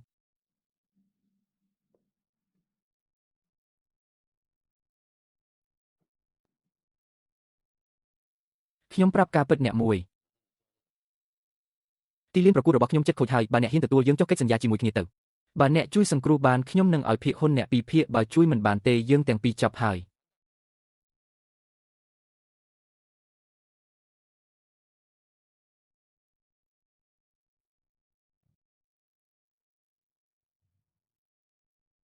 ត្រឡប់មកវិញហើយ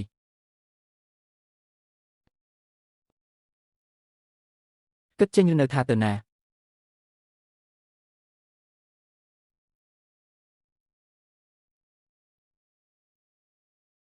លោកគ្រូអ៊ូតើអ្នកទៅតែនិយាយថាដៃទាំងពីរនេះ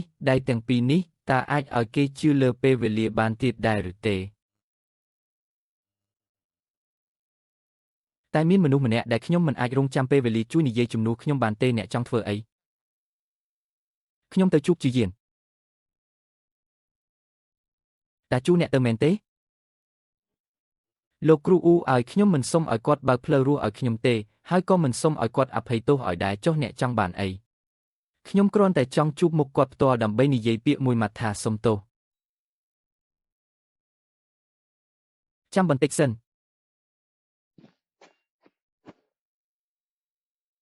លោកគ្រូអ៊ូនេះគឺជាលុយដែលគាត់បានដាក់ក្នុងដៃខ្ញុំនៅថ្ងៃដែលលោកឲ្យគាត់8000ហើយដេញគាត់ឲ្យទៅនោះ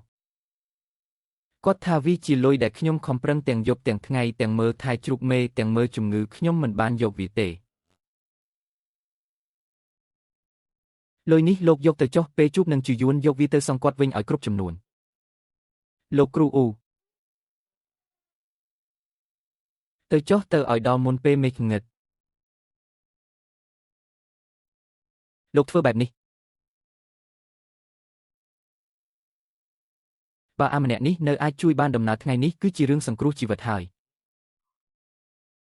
បើគ្មានស្រាទេក៏ចាត់ទុកថាគាត់បានដើរដល់ជំហានចុងក្រោយដោយខ្លួនឯងដែរប៉ាពិតជាត្រូវទៅរកពូឈឿនមែនទេស្អែកនេះ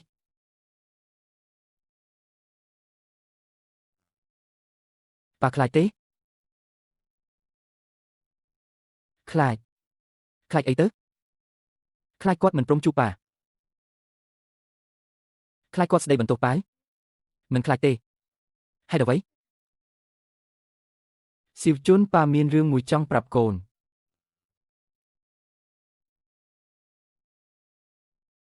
កាលពីមុនពេលដែលពូឈឿនជួយប៉ាធ្លាប់លុតជង្គង់សំពះគាត់ដែរប៉ាបាននិយាយថាជាយួនបើប៉ាហ៊ាននិយាយពាក្យថាទេមួយម៉ាត់ប៉ាមិនមែនជាមនុស្សទេចុះប៉ាបាននិយាយពាក្យថាទេមែនទេប៉ានិយាយហើយ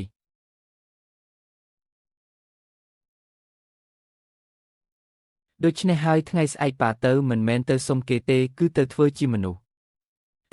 នឹងណាប៉ាចង់កែពាក្យដែលគេថាប៉ាមិនមែនជាមនុស្សកាលពីមុនឲ្យត្រឡប់មកជាមនុស្សវិញប៉ាចុះប៉ាជាមនុស្សមែនទេអាហោះ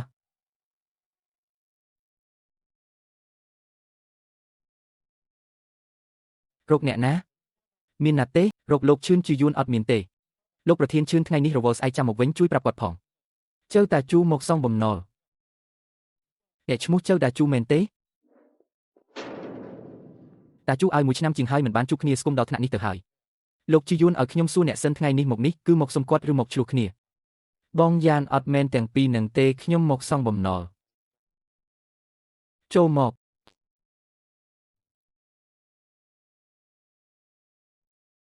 អង្គុយចុះមិនអង្គុយទេនិយាយមកជាយាននេះលុយ8000ដូចដែលអ្នកធ្លាប់ដាក់លើទៅឆ្នាំនោះខ្ញុំសង្វិញគ្រប់ចំនួននេះមិនមែនជាលុយរបស់លោកគ្រូអ៊ូស៊ីស៊ូទេក្នុងនៅពេលដែលអ្នកដឹងថានេះជាលុយញើសឈាមរបស់លោកគ្រូអ៊ូអ្នកគួរតែទុកឲ្យគាត់ទៅលោកគ្រូអ៊ូគាត់ថាឲ្យសងអ្នកវិញទាំងស្រុងអ្នកយកវាទៅវិញទៅថ្ងៃនេះអ្នកមកមិនមែនដើម្បីលុយ8000នេះទេតើអ្នកមកធ្វើអ្វីនិយាយដោយខ្លួនឯងមកជាយានថ្ងៃនេះខ្ញុំមកគឺមានតែមួយឃ្លាទេសុំទោសឆ្នាំនោះអ្នកបានយកលុយចូលនិវត្តន៍8000មកជួយសង្គ្រោះខ្ញុំពីមាត់ជ្រុះមរណៈអ្នកទាំងចំណាយលុយទាំងរកក្នុងបង្អែកជួយឲ្យខ្ញុំពីអ្នកចំអិនអាហារដែលចង់សម្លាប់ខ្លួនមកខ្លាចជាអ្នកម៉ៅការ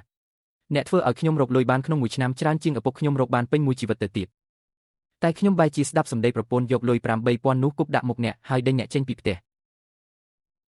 ថ្ងៃដែលអ្នកចាក់ចេញខ្ញុំបាននិយាយទៅកាន់យូឡានថា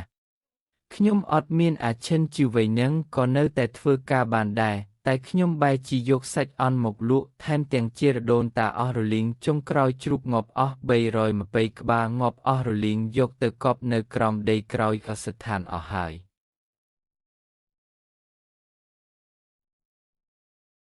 ប្រពន្ធរត់ចោលផ្ទះក៏គេបិទខ្ញុំជាមួយអាតូចជន់ដេកក្រោមស្ពានអស់មួយអាទិត្យថ្ងៃនេះបាតដៃខ្ញុំនៅមានឈាមហូរដោយសារលើកអាទៀតជាយួនអ្វីទាំងអស់នេះមិនមែនជាដៃឯងទេគឺខ្ញុំខ្លួនឯងទេដែលដើរមកដល់ចំណុចនេះមិនសុំឲ្យឯងបើកផ្លូវឲ្យទេក៏មិនសុំឲ្យឯងអាណិតដែរ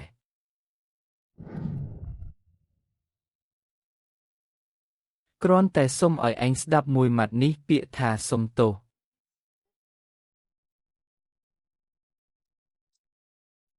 ចៅតាជូ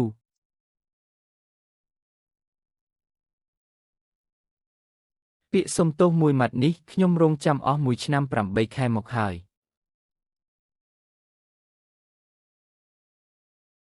ក្រោកឡើង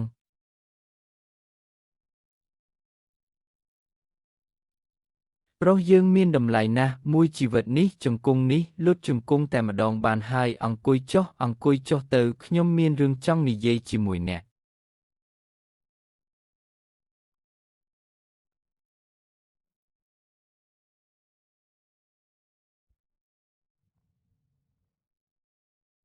តាជូខ្ញុំមានរឿងមួយចង់ប្រាប់អ្នកខាងជីវតុងនោះចាប់តាំងពីថ្ងៃទី3ដែលអ្នកចូលទៅនៅមកដំឡូងជ្វាដែលលោកឆ្វេងញ៉ាំរាល់យប់នោះគឺខ្ញុំជាអ្នកឲ្យគេយកទៅឲ្យទេលោកនិយាយថាម៉េចណា លោកឆ្វេងនឹងគឺជាពូឆ្ងាយរបស់ខ្ញុំគាត់ធ្លាក់ពីការដ្ឋានសំណងកាលពីមុនរហូតពីការជើងខ្ញុំឲ្យគាត់នៅចាំមើលអ្នកនិងអាជននៅត្រង់រូងស្ពាននោះក្នុងមួយថ្ងៃឲ្យនំប៉័ងស្ពីនិងដំឡូងជ្វាមួយគឺខ្ញុំទេដែលឲ្យគេយកមកឲ្យសាច់ដែលម្ចាស់ឃ្លាំងសាច់គេឲ្យអ្នកនោះក៏ខ្ញុំជាអ្នករៀបចំដែរចំណែករឿងលោកគ្រូអ៊ូហេតុអ្វីបានជាគាត់ហៅអ្នកមកជួបខ្ញុំយប់នេះគឺខ្ញុំទេដែលឲ្យគាត់ទៅស៊ើបពីអ្នកជាយួននេះអ្នកកំពុងតែជើដាជូកាលពីឆ្នាំនោះដែលអ្នកកាត់លុយខ្ញុំ8,000ហើយដេញខ្ញុំចេញខ្ញុំមិនបានគុំគួនអ្នកទេតែខ្ញុំក៏មិនបានអត់ទោសឲ្យដែរជាមួយឆ្នាំមកនេះខ្ញុំមិនបានប៉ះពាល់អ្នកសំបីតែបន្តិចរឿងដែលអ្នកបដូរយកវត្ថុធាតុដើមអន់មកប្រើគឺជារឿងរបស់អ្នករឿងជ្រូកងាប់ក៏ជារឿងរបស់អ្នកដែរខ្ញុំគ្រាន់តែចង់ប្រាប់អ្នកថាឈឿនជាយួនម្នាក់នេះមិនមែនជាមនុស្សដូចដែលអ្នកគិតទេរឿងដែលប្រធានស្ថានីយ៍មុនខាត់ឡានអ្នកគឺជារឿងរបស់អ្នករឿងដែលយូឡានរត់ចោលអ្នកក៏ជារឿងរបស់អ្នកដែរខ្ញុំគ្រាន់តែឈរមើលនៅក្បែរនេះប៉ុណ្ណោះខ្ញុំចង់ឃើញរឿងមួយខ្ញុំចង់ឃើញថាចៅតាជូម្នាក់នេះនៅពេលដែលធ្លាក់ដល់ចំណុចទាបបំផុតតើអ្នកនឹងងើបឡើងវិញឬក៏ដួលដេកនៅទីនោះថ្ងៃនេះអ្នកមកដល់ទីនេះទាំងលុតជង្គង់ទាំងក្បាលហើយក៏បានសុំទោសទៀតនេះបង្ហាញថាអ្នកងើបឡើងវិញហើយតាជូបើថ្ងៃនេះអ្នកមិនមកទីនេះទេនោះមួយជីវិតក្រោយរបស់ខ្ញុំនឹងមិនជួបអ្នកទៀតទេបើថ្ងៃនេះអ្នកមកដើម្បីសុំផ្លូវរស់ពីខ្ញុំសុំលុយសង្គ្រោះជីវិតឬសុំឲ្យខ្ញុំទៅធានានៅធនាគារឲ្យអ្នកនោះខ្ញុំក៏មិនជួបអ្នកដែរតែថ្ងៃនេះអ្នកមកមិនមែនមកយកលុយមិនមែនមកសុំផ្លូវរស់គឺមកត្រឹមតែពាក្យថាសុំទោសមួយម៉ាត់នឹងអ្នកមើលចុះ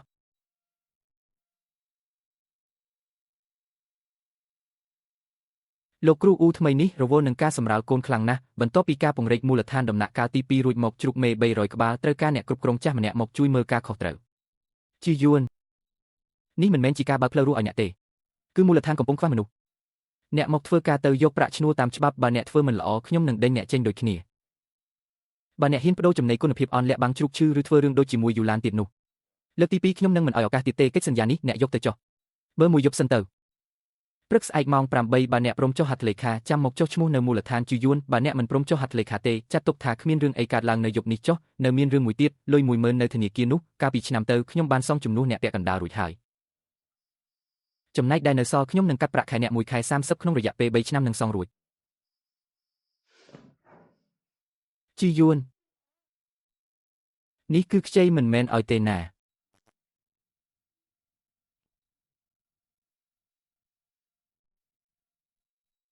ខ្វាន់ត្រឡប់ទៅមើលកូនតូចទៅត្រឡប់មកវិញហើយកុំសួរអីទោះសួរទៅក៏អ្នកត្រូវធ្វើជាមិនដឹងដែរចាប់ពីថ្ងៃស្អែកទៅយើងត្រូវធ្វើអ្វីក៏ធ្វើទៅប៉ាកូនតូចប៉ាត្រឡប់មកវិញហើយយើងបានសន្យាគ្នាហើយណា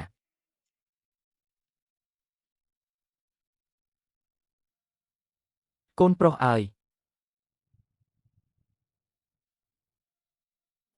ជីវិតមនុស្សយើងដួលមិនមែនជារឿងគួរឲ្យខ្លាចទេអ្វីដែលគួរឲ្យខ្លាចនោះគឺដួលហើយបែរជាគិតថាអ្នកដទៃជាអ្នករុញទៅវិញ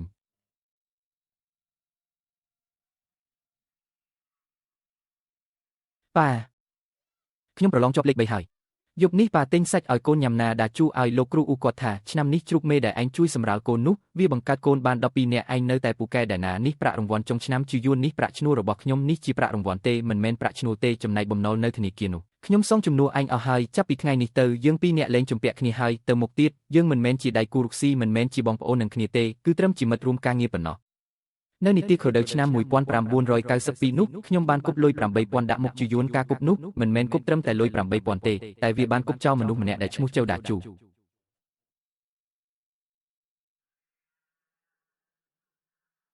ប៉ាពូឈិនហៅប៉ាជ្រូកមេលេខ7ចិត្តកាតកូនហើយជីវិតនេះដួលម្ដងគឺគ្រប់គ្រាន់ហើយ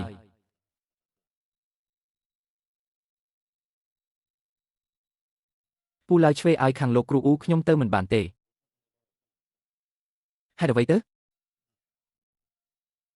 កាលពីមុនពេលខ្ញុំបដូរគ្រឿងផ្សំពេលគាត់រៀបចំរបស់របរគាត់បានបោះសម្ដីមួយម៉ាត់មុននឹងទៅថារឿងនេះគាត់មិនទទួលខុសត្រូវទេនោះជាសម្ដីរបស់គាត់ឥឡូវនេះគាត់គឺជាមេជាងបច្ចេកទេសនៅមូលដ្ឋានរបស់លោកចិនជាយួនខ្ញុំសួរឯងណាតើឯងទៅរកគាត់ដើម្បីសុំផ្លូវរស់ឬក៏សុំឲ្យគាត់ជួយនិយាយអង្វរលោកចិនជាយួនឲ្យឯងគិតឲ្យច្បាស់សិនចាំទៅបើគិតខុសគ្រូអ៊ូអាចនឹងទាត់ឯងចេញមកក្រៅភ្លាមនឹងខ្ញុំចង់ទៅសុំទោសគាត់ប៉ុណ្្នឹងមែនទេបើប៉ុណ្្នឹងចឹងទៅ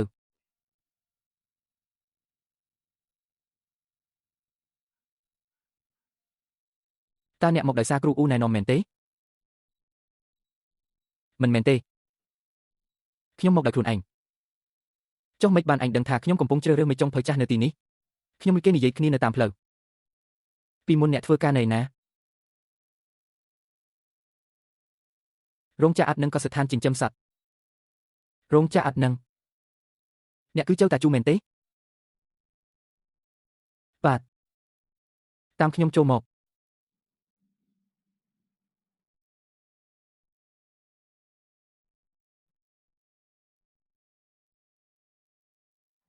ខ្ញុំប្រាប់ត្រង់ចុះកសិដ្ឋានជ្រូកខ្ញុំចិត្តខ្សែធនហើយបើអ្នកហ៊ានទទួលយកយើងចុះកិច្ចសន្យាគ្នាបើអ្នកជួយសង្គ្រោះបានខ្ញុំឲ្យភាគហ៊ុនអ្នកពីរចំណែកបើជួយមិនបានទេយើងទាំងពីរចប់គ្នាហើយ